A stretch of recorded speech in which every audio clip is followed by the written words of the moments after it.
Good morning, everyone. It's Andrew Praver with Great Expectations Realty. Welcome to What's Up Ocala.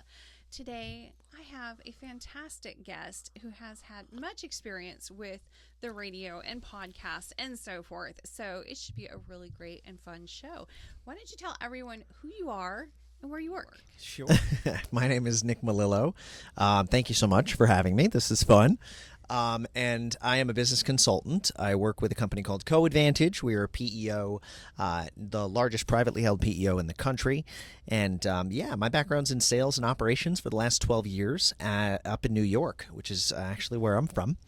And I'm so sorry. Yes, precisely. Freezing cold it's up there. frigid, but thank God we are here. Yes. And enjoying life over here. Yeah. That is. We've got some gorgeous weather here, but it's fairly gnarly up there. It was a bad winter, really bad. Yep, So. wouldn't know because I didn't go back up there during the winter. So, all right. So I think I have a basic understanding because you and I have known each other for a bit. But what is a PEO? What does that do? What is that? So I did not have a background in that industry. I like to say before getting hired at CoAdvantage, I couldn't even spell PEO. But the whole concept, thank you. Basically, PEO stands for Professional Employer Organization. The whole concept comes down to the concept of leveraging large networks and large groups of people to get better rates on things like workers' comp, health benefits, ancillary benefits, and payroll. Okay, so all of those things coming together, basically we have thousands of different companies that we partner with, covering over 100,000 employees. So when we go to companies like Zurich for workers' comp or Florida Blue or Aetna for medical benefits, we bring the negotiating power of over 100,000 people. So we get much better rates, and we can offer those to even our smallest clients of 10, 15 people. We can basically get them the kind of rates that a Fortune 500 company would get. Wow. So it brings a huge benefit to small businesses, mid-sized businesses, so that they can start to get the kind of benefits and have that kind of employee retention that the larger companies have. Okay, well, I could definitely see how that would help, smaller businesses. But how small is small? Like if it's like mom and pop shop and that's it, I mean, are they really going to utilize something like that? What are you actually looking for? Yeah, so there's a couple different ways to do it because we do, we have some recent partnerships that I can't really dive too deep into right now. Well, but yeah. But basically the whole concept that we're at right now is, at minimum, it usually just makes sense to work with a company that has maybe 5+ employees, only because in most, throughout the country, if you don't have at least 5 employees, you're not required to have workers' comp. Right. So most people, if they were just to call us up and say, I just want you to do my payroll, in the past, I would say that, we're probably just a very expensive just payroll option, although we're going to handle a lot of HR outsourcing for them and basically, streamline a lot of their back office processes. So there would be a huge benefit, but for most small businesses, it would be an expense that they're not prepared, or they don't see the value in. So once you get over 5 employees, that's where it starts to make a critical difference in terms of better rates that we can provide, in terms of things like medical benefits. We can talk about that. So anywhere from 5 to 10 employees is usually where I would start to say, we can add a lot of value. Yeah. But even down the road with certain partnerships that we're moving into, we're going to be able to get into even simpler options. So more like payroll only options. So that's down the road. I think that's that's something we're going to be able to provide a lot of value to, even, very small companies. Yeah, no, I could see that because, obviously my company, for example, is so small that we do not have an HR department. That's just basically another hat I get to wear. Yes. So, they're kind of mounting up at this point. I don't know that they can still all stay on my head. Yes. But, they look great, though. Oh, well, thank you. So, it's all of those hats that we have to wear. At some point, you're like, okay, this is too much for me. I'm not able to do what I'm great at or what I enjoy doing because I'm wearing all these different hats. How can I outsource that? And that's basically where you would.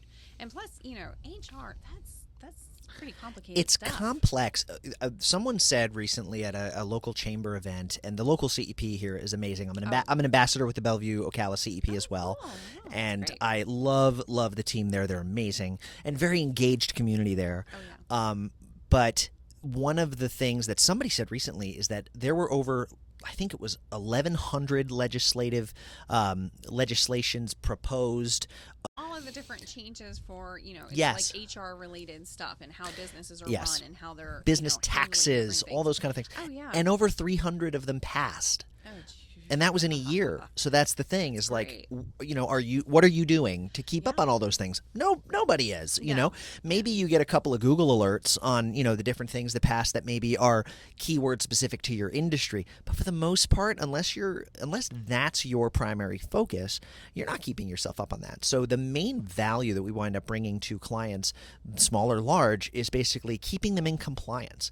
Keeping their tax liability at a minimum, keeping their risk liability at a minimum, doing things like workers' comp audits and premiums. That's something that a lot of business owners do and spend a lot of time doing. Yes. But when you work, but when you work with a company that's a PEO, you don't. Well, not all PEOs, but Co-Advantage specifically, you don't have a premium. You don't have an audit because we pay your workers' comp in real time. So it makes things a million times easier. So I like to say that what I do, like if you were to ask me, Nick, what do you do for a living, rather than explaining everything that I just did for the last 5 minutes, then I would say what I do is I help companies get an unfair advantage over their competition in the areas of maximizing profitability and retaining top talent. Okay, that's a nice elevator speech. That works. That definitely. It's my little value prop. If you like to drop that in there. Absolutely, yeah. So no, that makes sense. So let's say. Let's see, some of the things that I've definitely seen and I had to learn, very quickly is, hiring people. Mm-hmm. All of the paperwork, it used to be just one simple piece of paper they'd fill out as to how they want to put their taxes in, how many dependents, and if they messed it up, well, that's on them. That's not how it is at all anymore. Now they have to prove that they are able to work anywhere. And they also have to prove that they don't have any liens against them with child support. And they have to, and it's not just doing it. You also have to prove it. And you have so many X days to get the paperwork in. And it's like, I just wanted to hire this 18-year-old kid to stuff some envelopes. What in the world? What in the heck? Yeah. What did I just do? So, how is it that you guys would actually help with that kind of stuff? Yeah, so we developed a whole proprietary software and technology that makes onboarding so much easier. We can handle everything from I-9s and E-Verify and all of those things. So it goes right through our software. It's something that we do, and we can handle that for you.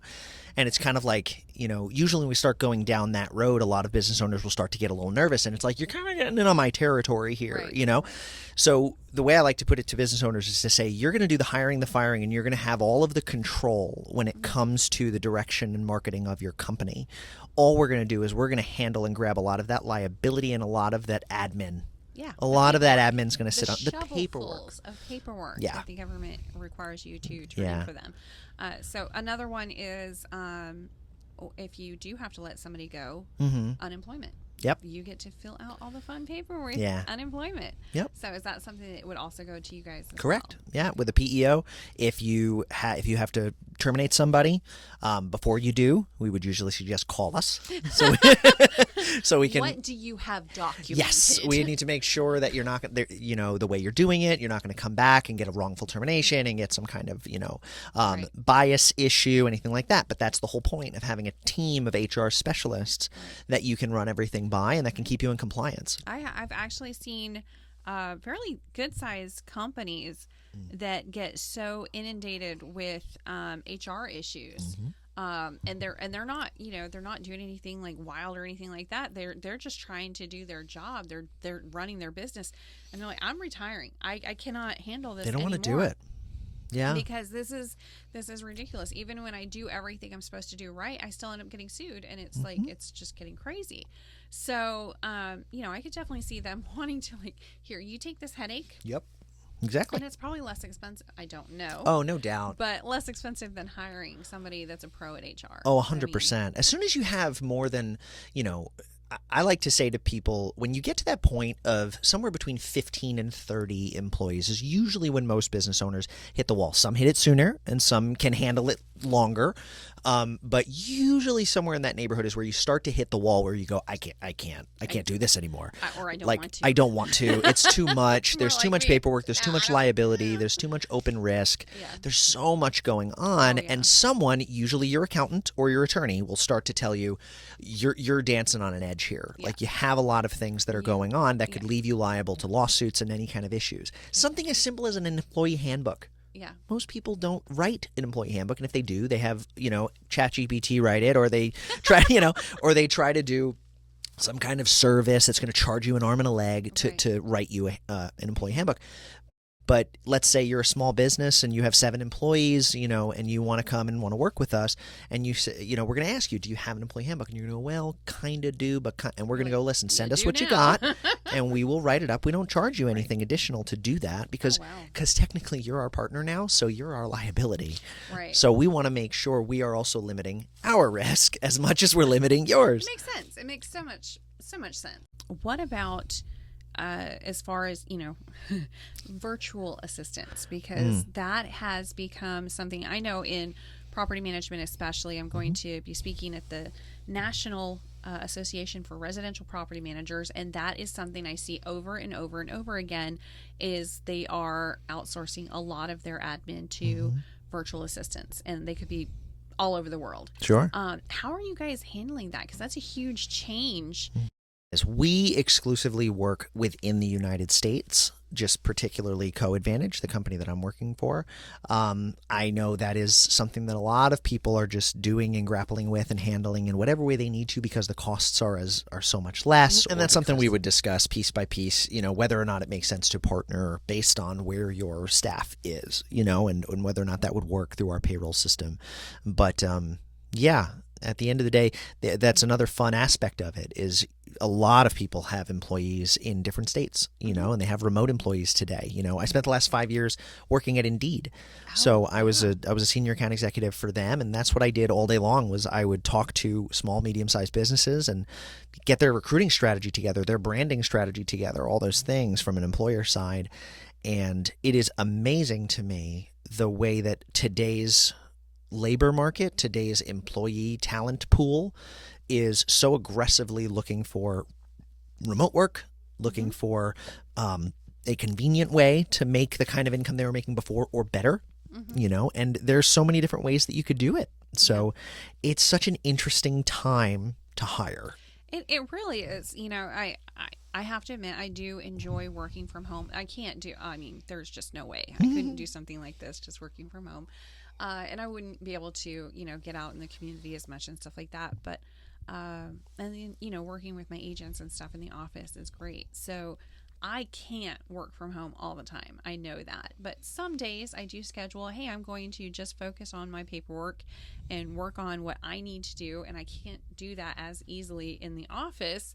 So I'm going to go ahead and work from home. And I love it. I absolutely love working from home. Instead of having what they would, call a smoke break or a coffee break or, chit-chatting with coworkers, I get to do laundry. It's great.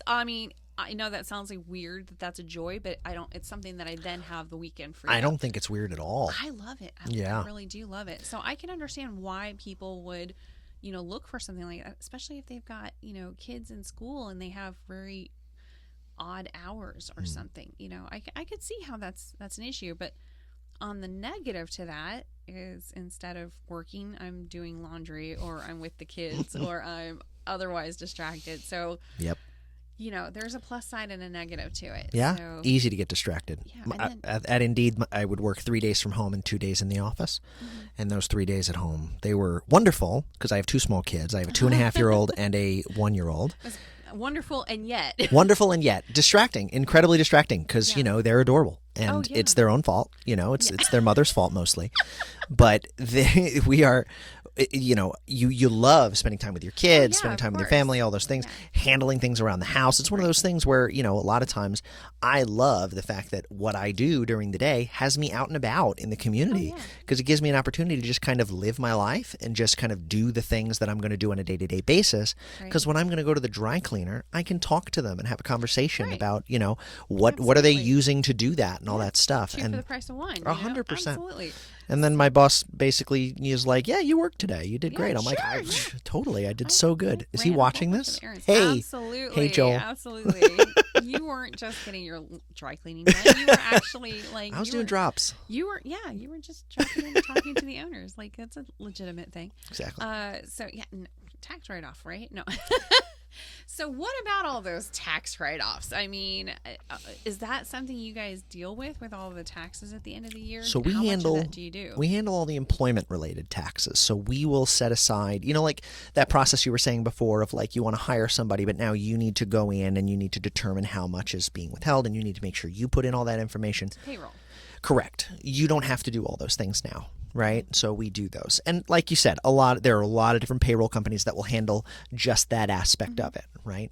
But then at the end of the year, again, when it comes to workers' comp audits and premiums, when it comes to tax-related liability, all those kind of things, that's on us, because technically we are the employer of record. We are the company that is paying your employees. So it's a very interesting partnership, co-employment. The idea that like going into business and partnering with Co-Advantage kind of makes it so that your employees are employed by both companies. Right. It's really interesting. Wow. It's a fascinating concept. At the end of the day, that is one of the reasons that when you asked me to do this, I was like, we have such an exciting vision for the future, being in a place where we can actually visualize our kids growing up safely.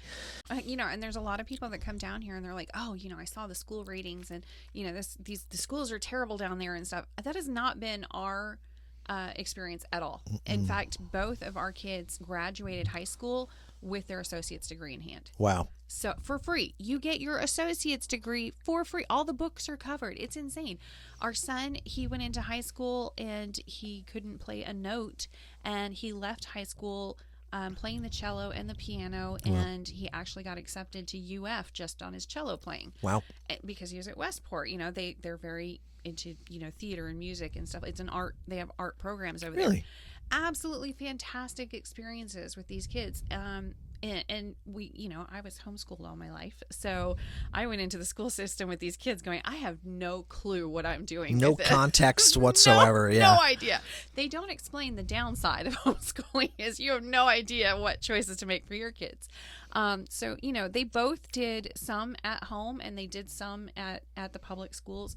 It's not an all or nothing. Sure. It's just whatever you want to do, the community and the schools help you do it. That's awesome. And so that's what we did. We did like a hybrid program. Sometimes, depending on what grade or what situation, we sat down and discussed it and decided what was best at that point for that child in their life.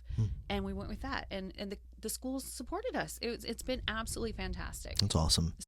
I just can't tell you what it's like to walk around in Ocala when you're used to walking around in New York. Oh my God. This is that once. I did go to New York. Why would you do that? That's it's a horrible idea.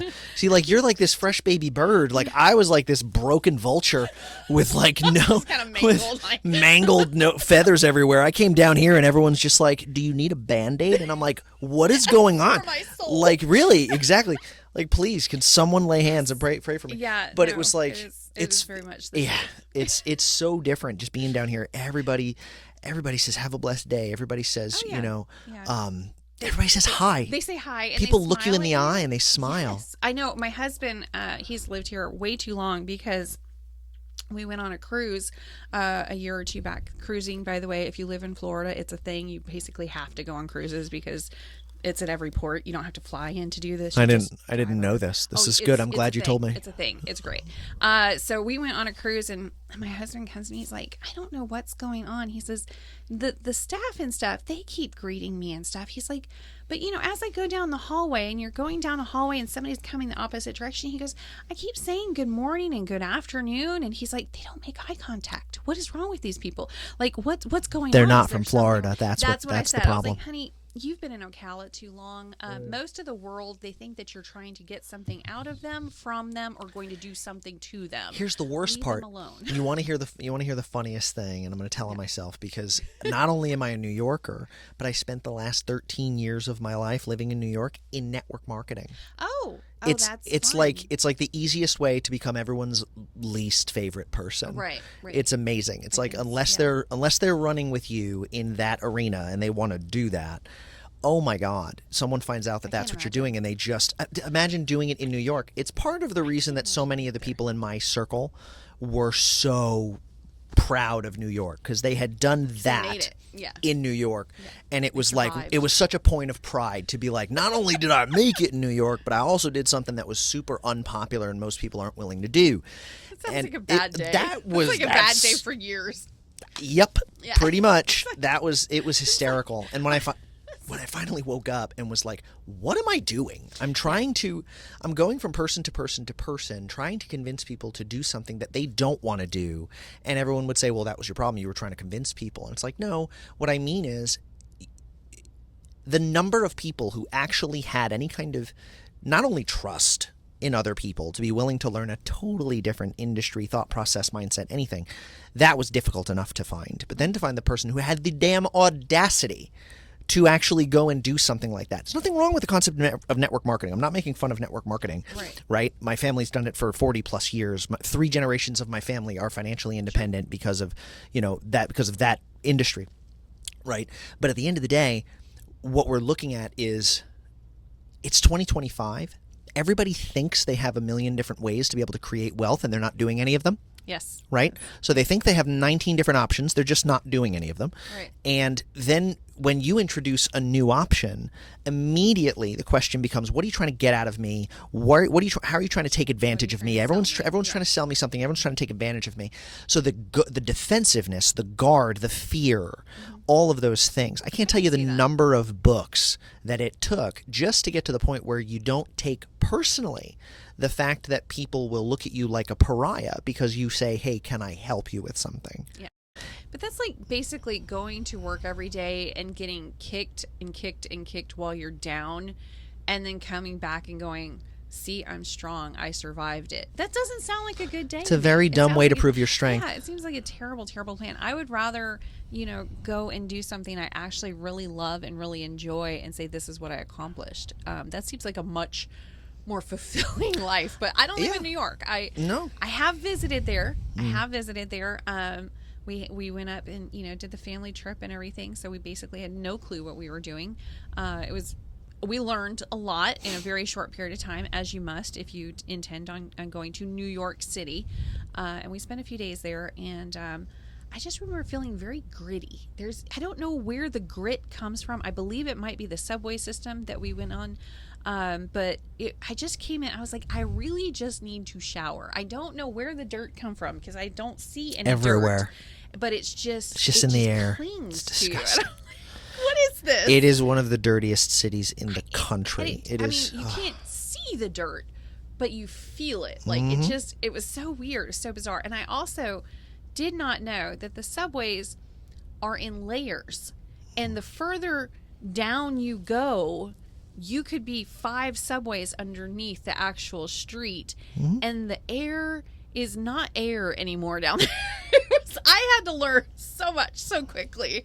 But yeah, it was. And then I know we were sitting on one subway, and they came over the loudspeaker, and everybody immediately stood up and went to get off the train, and we're all looking at each other like, what do we do? Like, what just happened? And this woman took pity on us because we were obviously tourists, and she's like, they just changed where this is going, and you're heading to Harlem if you stay here. And I'm like, I've heard of this place. I'm off. We're getting off now. I don't know what happens, but I'm off. I don't know where we're going. She's like, you need to do this, this, and that. They were very helpful. Hey, you run into some. Listen, I cannot say that there are no good people in New York. There are some. No, they're hard to find, but they are. Yeah, there I are some. honestly, if I were ever to go back, I would probably just stay on the subway. Never get off and just watch people, because it was the most fascinating sociological thing I've ever seen in my life. It was fascinating. It was just listening to the conversations. Was just wow. I mean, you get an amazing cross section of humanity. You do spending time in New York. But yeah, thank you so much for coming in. Yeah, we've chatted for quite a while, but I'm so glad that you got to introduce yourself to Ocala and to the audience, because I definitely have enjoyed our chats before, and getting to know each other in the networking capacity that we do. So very, very cool. But if you could say anything to your fellow Ocalians out there, what would you let them know? Thank you. Wow, that's pretty much it. Thank you for that's beautiful. Sorry.